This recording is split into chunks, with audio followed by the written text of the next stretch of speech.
बिस्मिल्लाहिर्रहमानिर्रहीम अस्सलाम वालेकुम। आज जो हम चैप्टर स्टार्ट करेंगे वो है फ़िज़िकल एग्ज़ामिनेशन ऑफ सीएनएस, यानी कि नर्वस सिस्टम की हम एग्ज़ामिनेशन कैसे करते हैं। बहुत सिंपल सा ही है। सबसे पहले हमने क्या करना है,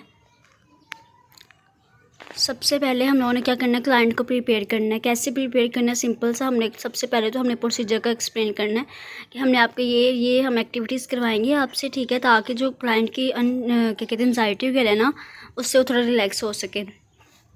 सेकंड, हमने क्या करना है, जिस पार्ट को ही हमने एग्जामिन करना है, हमने क्या करना है, वहाँ के जो गाउन वगैरह होगा वो रिमूव करवाना है। और हमने ये कोशिश करनी है कि क्लाइंट ने कोई ज्वेलरी या कोई भी मेटल की चीज़ ना पहनी हो।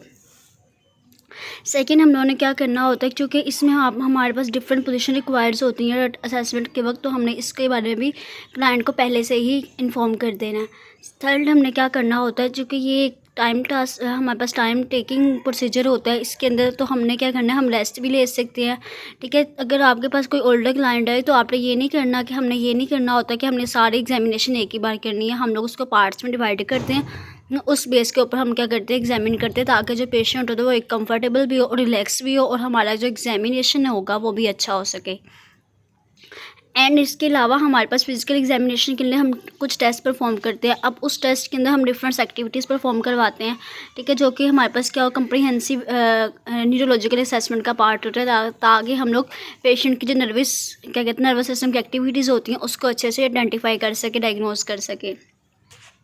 अब इसमें क्या क्या इक्विपमेंट्स आपको रिक्वायर्ड होते हैं। सबसे पहले अगर जनरल की बात कही जाए तो उसमें हमारे पास क्या होते हैं, एग्जामिनेशन ग्लव्स, ठीक है। इसके बाद क्रेनियल नर्व्स की एग्जामिनेशन होगी, तो उसमें हमारे पास क्या होगी, कॉटन टिप एप्लीकेटर्स होगा, newsprint to read, thermoscope, paper clip, pen lights, needle chart, sterile cotton ball and substance to smell और taste, tongue depression and tuning fork.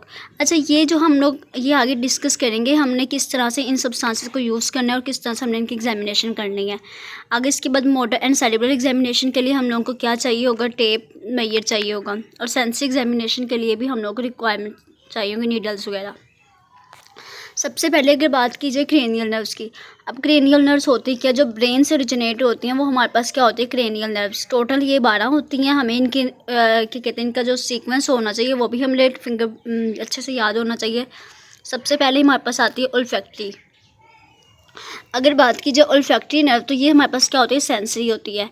अब इसका काम क्या होगा, ये हमारे पास जो स्मेल इम्पल्स होंगे उनको कैरीज करेंगे कहाँ से, नेजल म्यूकस मेम्ब्रेन से ब्रेन की तरफ, और उसके बाद ही हम स्मेल को आइडेंटिफाई कर सकते हैं कि आज ये स्मेल हमारे लिए किस तरह की है। सेकंड, हमारे पास आती है ऑप्टिक। ऑप्टिक की बात की जाए तो ये भी सेंसरी है, सेंसरी होती है। ये विजुअल नर्व्स की क्या करती है, कैरीज करती है आइज से ब्रेन। थर्ड, हमारे पास आती है ओकुलोमोटर। अब ये सिंपल से क्या करवाती है, जो हमारी आइज़ के जो मसल कॉन्ट्रैक्ट कर रहे होते हैं, ये यानी कि सिंपल सी आइज़ की जो मूवमेंट होती है उसको कंट्रोल करती है। अब आइज़ की मूवमेंट हमारे पास क्या होती है, इंटरनल भी होती है, ठीक है, इसके अलावा एक्सटर्नल भी होती है, लेटरल भी होती है, सुपीरियर भी होती है, मीडियल भी होती है, ठीक है। ये हमारे पास ये जो इम्पल्स आइज़ की मूवमेंट होती है वो कंट्रोल कौन कर रहा होता है, ओकुलोमोटर, ठीक है। इसके अलावा हमारा प्यूपिल जो होता है वो भी कंस्ट्रिक्ट करता है, और जो आईलिड्स होते हैं वो भी एलिवेट करते हैं। ये सारा कुछ कौन करवाता है, हमारे पास ओकुलोमोटर नर्व्स। अभी हम सिंपल से इनकी टाइप्स डिस्कस कर रहे हैं, क्रेनियल नर्व्स के, उनके फंक्शन। फोर्थ पे हमारे पास है ट्रोक्लियर। ट्रोक्लियर का बहुत सिंपल सा होता है, जो हमारे आइज़ की मसल्स होते हैं ना, ठीक है, उसको कंट्रोल करवाती है। और हमारे पास कौन सी आई की मूवमेंट, जो इंटीरियर और मीडियल की, इंटीरियर और जो मीडियल की तरफ हमारी जो मूवमेंट होती है उसको ये क्या करवाती है, कंट्रोल करती है। फिफ्थ हमारे पास आती है ट्राइजिमिनल। ट्राइजिमिनल की बात की जाए तो एक तो ये मोटर भी होती है और सेंसरी भी होती है। इसका काम क्या होता है, हमारी जो पेन होगा, टच होगी, इसके अलावा हमारे पास टेम्परेचर होगा, इन सब की जो भी इम्पल्स होंगी उसको, यानी कि ब्रेन से जो भी इम्पल्स आपकी, जो भी आपको सिग्नल्स होंगे वो कहाँ लेकर जाएगी, ब्रेन की तरफ। फेस के जो एक्सप्रेशन होंगे, फेस के जो इम्पल्स होंगे उसको कहाँ तक लेकर जाएगी, ये ब्रेन तक लेकर जाएगी। इसके अलावा हमारी जो जास की मूवमेंट हो रही होती है उसको भी यही कंट्रोल करती है। अभी तक हम लोगों ने डिस्कस किए 5 नर्व। सबसे पहले आती है ओल्फैक्टरी, उसके बाद optic, third oculomotor, fourth trochlear and fifth trigeminal. Olfactory name से रिप्रेजेंट हो रहा है कि ये स्मेल को करेगी, ऑप्टिक आई से यानी कि विजुअल को करेगी, ओकुलोमोटर आई को करेगी लेकिन आई की मूवमेंट को करेगी। इसके अलावा ट्रोक्लियर है, ये भी आई को करेगी लेकिन ये आई की कुछ मूवमेंट को कंट्रोल करेगी। वो जो ओकुलोमोटर थी वो ऑल मूवमेंट कंट्रोल कर रही है और ये आई की सिर्फ 2 टाइप्स की मूवमेंट को कंट्रोल करती है, आई के मसल्स की। एंड फिफ्थ जो होता है वो फेशियल एक्सप्रेशन और जो जा की मूवमेंट होती है उसके लिए हमारे पास रोल प्ले करती है। 6 हमारे पास आती है अब्ड्यूसेंस। अब अब्ड्यूसन जो होती है वो आई के लेटरल, आई की जो मूवमेंट होती है लेटरल साइड पे उसको क्या करती है, उसको कंट्रोल करती है। 7 जो होती है वो हमारे पास फेशियल नर्व्स होती है जो कि हमारे पास क्या करवाती है, जो सेंसरी फाइबर्स होती हैं जो कि टेस्ट के लिए इंपॉर्टेंट होती है उसमें अपना रोल प्ले करती है। इसके अलावा जो हमारे फेशियल नर्व को जो सप्लाई मिल रहा होता है वो भी हमारे पास कौन करवाता है, फेशियल नर्व्स। और हमारे जो फेशियल एक्सप्रेशन होते हैं उसमें भी अपना रोल प्ले करता है। 8 जो होती है वो कोस्टिक होती है, इसका सेकंड नेम होता है वेस्टिब्यूलर, कोक्लियर और सेंसरी। अब यहाँ क्या काम होता है, जो हमारी हेयरिंग के लिए और जो बैलेंस के लिए जो इम्पल्स ज़रूरी होती हैं वो हमारे पास कौन सी होती है, कोस्टिक एंड वेस्टिब्यूलर कोक्लियर नर्व होती हैं। 9 की बात की जाए तो 9 हमारे पास ग्लोसोफ्रेंजियल नर्व होती है। अब ये ग्लोसोफ्रेंजियल है जो हमारी टंग का जो पोस्टीरियर पार्ट होता है जहाँ यूल्वा प्रेजेंट होता है। अगर आप अपने मुंह को ओपन करोगे तो आपको सेंटर में एक आपको फिंगर लेग प्रोजेक्शन नज़र आ रही होगी, उससे हम कहते हैं यूल्वा, ठीक है। तो वो ये अगर हम उसको टच करते हैं तो हमें एक गैग रिफ्लेक्स आता है, ठीक है। ये जो कंट्रोल कर रहा है वो कौन सा होता है, हमारे पास ग्लोसोफ्रेंजियल नर्व। इसके अलावा ये हमारे पास क्या करवाती है, जो पैरोटिड सलिवरी ग्लैंड होता है हमारे पास उसको भी हमारे पास क्या करवाती है, सेक्रीशन फाइबर प्रोवाइड करती है। और हमारे पास लास्ट पे क्या करवाती है, स्वेलिंग मूवमेंट में भी हेल्प आउट करवाती है। सिंपल से ग्लोसोफ्रेंजियल नर्व गैग रिफ्लेक्स में इंपॉर्टेंट रोल प्ले करता है। गैग रिफ्लेक्स हमारे पास क्या होता है, हम लोग यूल्वा को टच करेंगे, अपने थर्ड लास्ट पार्ट को माउथ को आप टच करोगे तो क्या होगा, आपको एक रिफ्लेक्स शो होगा। वो जो रिफ्लेक्स होगा वो कौन सा होगा, गैग रिफ्लेक्स। इसके अलावा पैरोटिड सलाइवरी ग्लैंड्स होते हैं उसमें अपना रोल प्ले करवाती है उसको, यानी कि जो सेक्रेटरी फाइबर्स प्रोवाइड करेगी। और लास्ट में हमारे पास क्या होगा, स्वेलविंग में भी अपना रोल प्ले करेगी। 10 की बात की जाए तो 10 होती है वो हमारे पास क्या करवाती है, थॉट, larynx, heart, lung, bronchi, gastro intestinal tract and abdominal viscera. इन सब की जो भी सेंसेशंस होंगे ये क्या करेगी, ब्रेन तक प्रोवाइड करेगी, ठीक है, ब्रेन को सप्लाई करेगी। और हमारे पास इसके अलावा स्वेलविंग में, इसके टॉकिंग में एंड डाइजेस्टिव जूसेस की प्रोडक्शन में अपना रोल प्ले करवाती है वेगस नर्व। अच्छा, वेगस नर्व कहा जाता है हमारी बॉडी के अंदर सबसे ज़्यादा जो क्या कहते हैं आवारा वाली जो नर्व होती है ना, वो यही होती है, यानी कि ये कहीं पे भी ये इम्पल्स प्रोवाइड करती है। बहुत सी मेजर जगह पे तो हमारे पास वेगस नर्व ही इम्पल्स प्रोवाइड करती है। अगर 11 की बात की जाए तो 11 में हमारे पास स्पाइनल एक्सेसरी होती है। इसमें कि सिंपल सा क्या होगा, हमारे जो नेक के जो मसल्स होते हैं उसको ये सप्लाई करवाती है। उसके साथ साथ अब जो नेक के मसल को सप्लाई करवाएगी, इसके साथ साथ जो हमारे शोल्डर की मूवमेंट और हेड रोटेशन होती है उसमें भी अपना रोल प्ले करेगी। एंड 12 की बात की जाए तो 12 हाइपोग्लोसल होती है। हाइपोग्लोसल में क्या होता है, हमारे जो टंग के जो मसल्स होते हैं ना उसको ये रोल उसको सप्लाई करवाती है, जो कि हमारे पास फूड एंड टॉकिंग की जो मूवमेंट होती है उसको उसमें रोल प्ले करवाती है। अच्छा, अभी आपने सिंपल से ये नर्व इम्पल्स को अच्छे से याद होनी चाहिए, ठीक है, इसके क्या रोल प्ले होते हैं, ठीक है। इसी की बेस पे हम लोग इनकी एग्जामिनेशन टेस्ट परफॉर्म करते हैं। अब ये हमने डिस्कस करना है कि कैसे हमने क्रेनियल नर्व की एग्जामिनेशन करनी है, कैसे असेसमेंट करनी है। सबसे पहले हमारे पास आती है फर्स्ट क्रेनियल नर्व, ठीक है, यानी कि ओल्फैक्टरी के लिए। सबसे पहले तो हम लोगों ने क्या करना होता है, क्लाइंट को उसके आइज़ को बंद करवाना होता है। उसके बाद हमने उसको क्या करना है, उसको कोई भी ऐसी सब्सटेंस उसको प्रोवाइड करेंगे जिसकी फ्रेगनेंस हो, जिसकी कोई स्मेल हो, ठीक है। उसकी सबसे पहले तो हम लोगों ने क्या करना है, आइज़ को क्लोज़ करवाना है, ठीक है। उसके बाद हमने एक उसकी नोस्ट्रिल को भी क्लोज़ करना है फिंगर से। और सेकंड से हमने उसके सामने कोई ऐसी चीज़ रख देनी, सब्सटेंस रख देना, जिससे हमने क्या करना है, उसको बताना, इन्फॉर्म करना है कि ये बताएं भी ये इसकी कौन सी स्मेल है। क्लाइंट आपको बताएगा कि इस तरह की स्मेल है, जो कि नॉर्मल होता है। अब नॉर्मल के अंदर वो जो हमारे पास सब नॉर्मल में ये होता है कि उसको कोई स्मेल ही नहीं वो होती, ठीक है, आइडेंटिफाई नहीं होती, वो इनेबल होता है कि इसको स्मेल हो सके।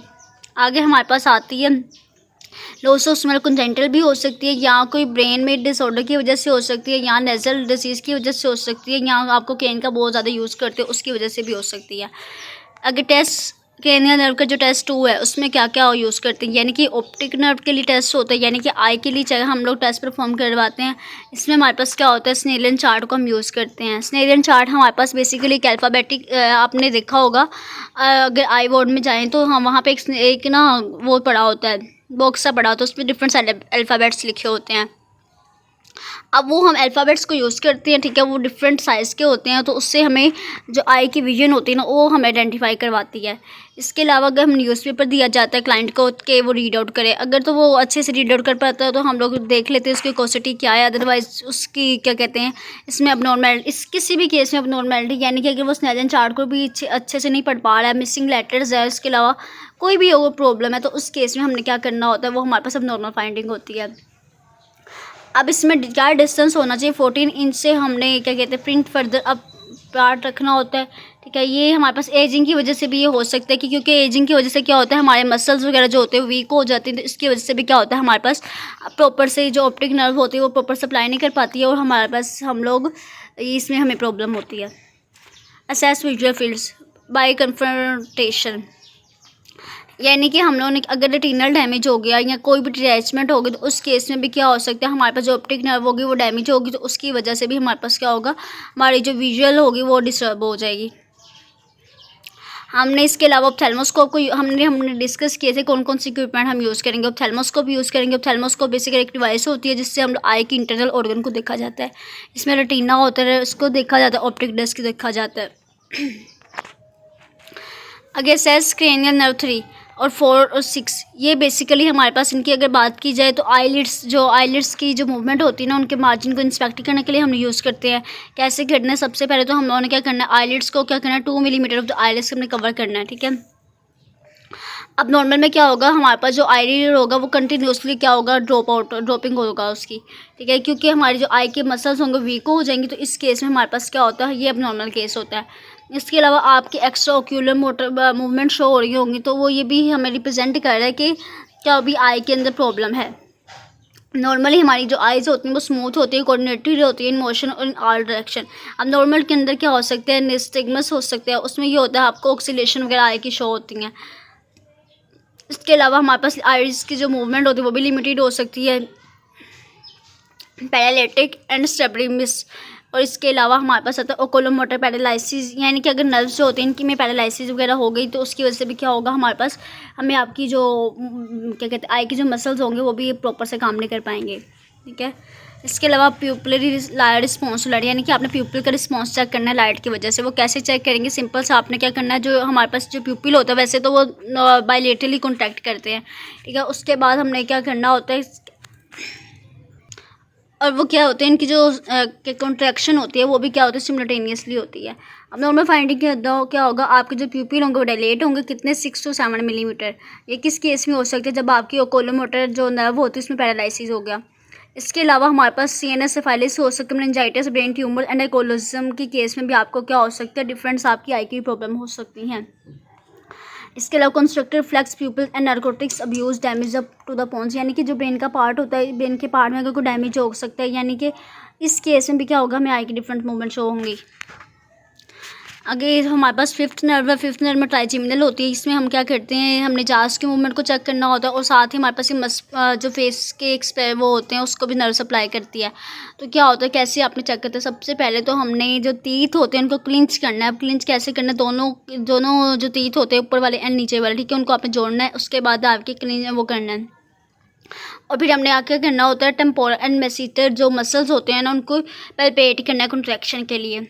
अब नॉर्मली क्या होगा, जो टेम्पोरल मेस्टोरल मसल्स होंगे वो कॉन्ट्रैक्ट करेंगे बायलेटरली। अब हम कैसे टेस्ट परफॉर्म करना होता है, सेंसरी फंक्शन टेस्ट, ठीक है। तो उसमें हमने सिंपल से क्या करना है, हमने क्लाइंट को कहना है कि मैं आपकी जो फोरहेड आपके माथे पे टच करूँगा, उसकी चीक्स और चिन के ऊपर एक शार्प नीडल्स के साथ या कोई सेफ्टी पिन की वजह से।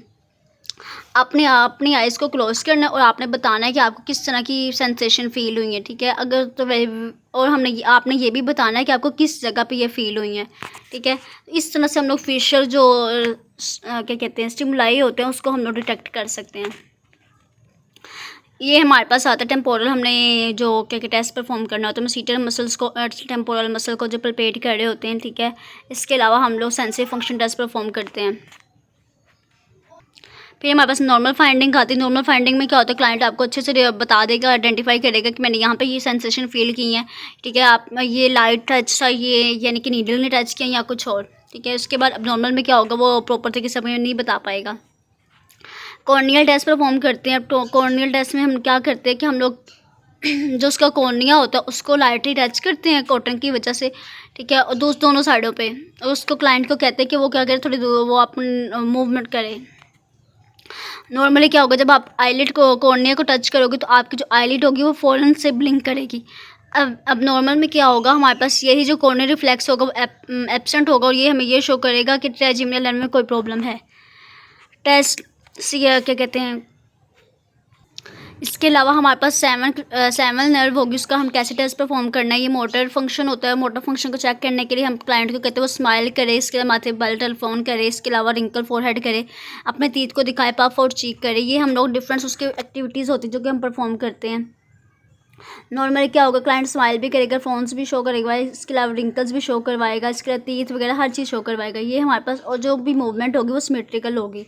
अब नॉर्मल में क्या होगा, वो अपनी आइज़ को प्रॉपर तरीके से क्लोज नहीं कर पाएगा, रिंकलिंग कर रहे वो भी प्रॉपर इनएबल होगी, ठीक है। ये हमारे पास अब नॉर्मल हो सकता है। अब ये किस केस में हो सकता है, जब अगर आपके lower part of the face में पैरालिसिस हो गया, यानी कि वहाँ की जो नर्व्स होती हैं वो डैमेज हो गई हैं, ठीक है। इसके साथ अगर बात की जाए, अगर आपके ब्रेन में कोई प्रॉब्लम है तो इस केस में भी आपको क्या हो सकता है, एक क्रेनियल नर्व जो फंक्शन होता है वो अब नॉर्मल होता है। सेंसरी फंक्शन टेस्ट नॉर्मली तो हम नहीं परफॉर्म करवाते, लेकिन अगर हमने परफॉर्म करना है तो हमने सिंपल सा क्या करना है, जो टंग होती है ना उसको आपने वो करना है, टच करना है थर्ड पार्ट ऑफ द। अब किसी भी आप सब्सटेंस यूज़ कर सकते हैं, यानी कि हम क्या कहते हैं, कुछ ऐसी उसको सब्सटेंस प्रोवाइड करते हैं जिसमें साल्ट, शुगर, लेमन जूस वगैरह। उसके बाद हम क्लाइंट को कहते हैं कि इसका फ्लेवर आइडेंटिफाई करें। अगर तो वो सम टाइम ऐसा होता है जो क्लाइंट होता है वो अनसक्सेसफुल रहता है फ्लेवर को आइडेंटिफाई करने में, तो हम लोग इसी टेस्ट को दोबारा से परफॉर्म करवाते हैं, ठीक है। लेकिन नॉर्मली क्या होता है, वो अपना जो फ्लेवर होगा वो करेक्टली रिस्पॉन्ड करेगा। अब नॉर्मल केस में क्या होगा, उसका जो फ्लेवर होगा वो भी इनएबल होगा, यानी कि वो प्रॉपर तरीके से आइडेंटिफाई ही नहीं कर पाएगा। आगे आ जाती है क्रेनियल नर्व 8। क्रेनियल नर्व 8 के अंदर हमने सिंपल सा क्या करना होता है, हेयरिंग और बैलेंस को चेक करना होता है। हेयरिंग और बैलेंस को कैसे चेक करना होता है, सबसे पहले तो हम लोगों ने Weber and hearing test perform करते हैं। बेसिकली ये दोनों टेस्ट हमारे पास क्या करवाते हैं, हमें हेयरिंग को बताते हैं। नॉर्मल इसके अलावा हम क्या करते हैं, नॉर्मल फाइंडिंग में क्या होगा, जो क्लाइंट हम विस्पर्ड वर्ड्स होंगे वो भी हम क्लाइंट्स। अच्छा, यहाँ पे ना एक और टेस्ट परफॉर्म होता है, विस्पर टेस्ट, ठीक है। विस्पर टेस्ट में क्या होता है, आप लोग क्लाइंट को ना सबसे पहले तो हमने उसको प्रोसीजर का बताना होता है। हमने प्रोसीजर आपके साथ ये करना है, ठीक है। आपने क्लाइंट के ना 2 फीट अवे उससे खड़े होना होता है, ठीक है। उसके बाद आपने क्या करना होता है, ये उसकी जिस ईयर को आपने आइडेंटिफाई करना होता है ना जिसमें प्रॉब्लम होती है, ठीक है। और जो एक हेल्दी ईयर है, ठीक है, जो बिल्कुल नॉर्मल होता है, अपना जो नॉर्मल ईयर होगा उसको क्या करना है, क्लोज करवाना है, ठीक है। कोई हाथ रख लें, कोई भी सब्सटेंस रख लें, ठीक है, ताकि क्या करें, जो हम क्या विस्परिंग करेंगे उससे क्लाइंट को वॉइस हमें बता सके क्या हमने क्या सीक्वेंस फॉलो किया है, ठीक है। इससे क्या होगा, हम उसकी हेयरिंग को चेक करते हैं, ठीक है, ईयर के प्रॉब्लम को चेक करते हैं। तो यहाँ पे यही बात की हुई है। इसके अलावा हमारे पास वेबर एंड हेयरिंग टेस्ट होते हैं। ये भी दोनों टेस्ट जो होते हैं ये हम लोग ईयर के लिए यूज़ करते हैं। कैसे यूज़ करते हैं, जो वेबर टेस्ट होता है ना, इसमें हम लोग सिंपल सा क्या होता है, ये हम ट्यूनिंग फोर्क को यूज़ करते हैं। उसको हम लोग कहाँ रखते हैं, ये फोरहेड पे रखते हैं सेंटर में, ठीक है। और जो रनिंग टेस्ट होता है इसमें हम लोग क्या करते हैं, जो ट्यूनिंग फोर्क होता है उसको मिस्टॉइड प्रोसेस पे रखते हैं। अब जो वेबर टेस्ट होता है इसमें हमारे पास जो ये हमारी वाइब्रेशंस होती है वो दोनों कानों में बराबर सुनाई देती हैं, ठीक है। लेकिन अगर रनिंग टेस्ट की बात की जाए तो यहाँ पे एयर कंडक्शन और बोन कंडक्शन का होता है। अब नॉर्मल फाइंडिंग में क्या होता है, हमारे पास उसको प्रॉपर तरीके से साउंड जो होगी वो सुनाई नहीं दे पाएगी। ये रिप्रेजेंट करता है यहाँ तो आइदर पेशेंट को क्या सेंसरी हियरिंग लॉस है या कंडक्टिव हियरिंग लॉस है। आगे आते हैं क्रेनियल नर्व 9 का टेस्ट कैसे और 10 का कैसे परफॉर्म करना है। बहुत सिंपल सा, हम लोगों ने क्लाइंट को कहना है कि वो मुंह ओपन करे, ऐसे की आवाज़ें निकाले, ठीक है। और हमने कैसे करना है, टंग डिप्रेसर को यूज़ करके, यानी कि टंग डिप्रेसर को यूज़ करना है, उसकी टंग पे रखना है और उसके बाद क्लाइंट को कहना है वो माउथ को ओपन करे और अपनी की आवाज़ निकाले। नॉर्मली क्या होगा, यूवल्वा और जो सॉफ्ट पैलेट होगा वो राइज करेगा बायलेटरली और सिमेट्रिकली यूनिफोर्निनेशन। इसके अलावा अब नॉर्मल फाइंडिंग क्या होगा, जो उसका पैलेट होगा वो भी राइज नहीं करेगा। उसके साथ ये रिप्रेजेंट करेगा कि आपकी क्रेनियल नर्व 10 के अंदर कोई ना कोई लेयन है या उसमें कोई भी अबनॉर्मैलिटी है।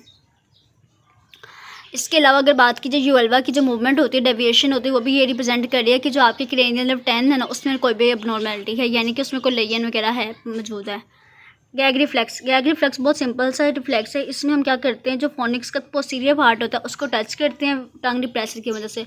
अब यहाँ पे क्या होता है, हमने क्लाइंट को बताना है कि थोड़ा सा इरिटेट भी हो सकता है और थोड़ा सा आप अनकंफर्टेबल फील कर सकते हैं। नॉर्मल फाइंडिंग में क्या होगा, जो गैग रिफ्लेक्स होगा वो इंटैक्ट होगा आपका, और जो नॉर्मली क्लाइंट होंगे वो आपको रिड्यूस और एब्सेंट गैग रिफ्लेक्स शो करवाएंगे। अगर तो अब नॉर्मल में क्या होगा, आपका एब्सेंट गैग रिफ्लेक्स ये रिप्रेजेंट करेगा जो क्रेनियल नर्व 9 है ना, उसमें कोई प्रॉब्लम है।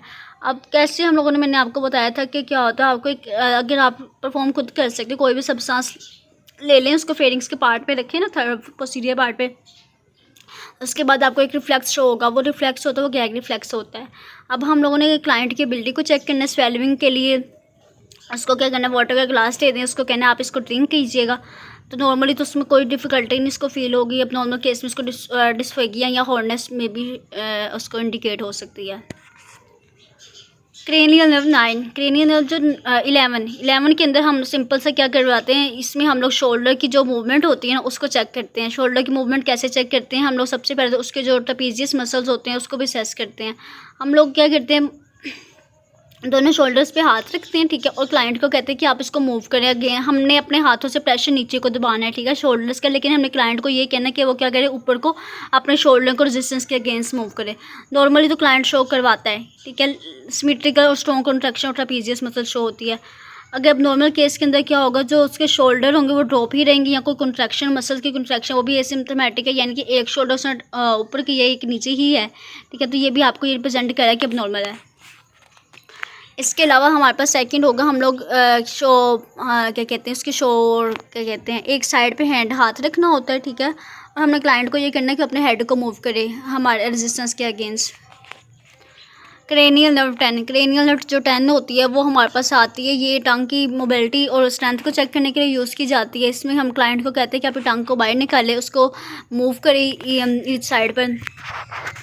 इसके नॉर्मली क्या होगा, जो टंग मूवमेंट होगी वो सिमेट्रिकल होगी और स्मूथ भी होगी, बायलैटरल स्ट्रेंथ भी अपेरेंट होगी। अब नॉर्मल फाइंडिंग के अंदर क्या हो सकती है, फेसिकुलेशन हो सकती है, एट्रोफी ऑफ द टंग हो सकती है, ठीक है, इसके अलावा या ये कई केस में हो सकता है जब आपकी जो पेरिफेरल नर्व डिजीज़ के केस में हो सकता है, और आपकी जो टंग होगी वो एक साइड पर डेविएट भी कर सकती है किसी भी यूनिलेटरल लेजन की सूरत में।